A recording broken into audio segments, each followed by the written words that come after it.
اور رمضان کے عمرے کے حوالے سے بھی کریم صلی اللہ علیہ وسلم کا فرمان ہے العمرۃ فی رمضان کا حجہ، کہ رمضان میں کیا ہوا عمرہ جو ہے وہ حج کے برابر ہے۔ بلکہ ایک روایت کے اندر آپ نے ام قیس نام کی ایک عورت، اسے کہا کہ ہمارے ساتھ حج پہ کیوں نہیں جا رہی؟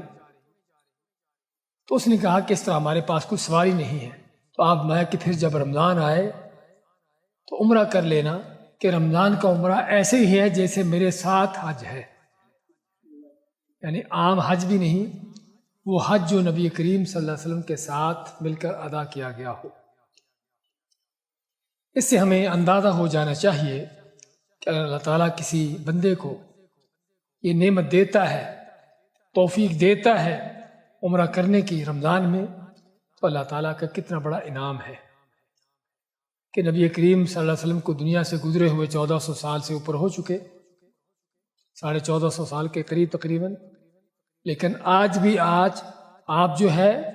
آپ صلی اللہ علیہ وسلم کے ساتھ مل کر کیے ہوئے حج کے برابر اجر پا سکتے ہیں، اور وہ کس سے؟ اس رمضان میں عمرہ کر کے۔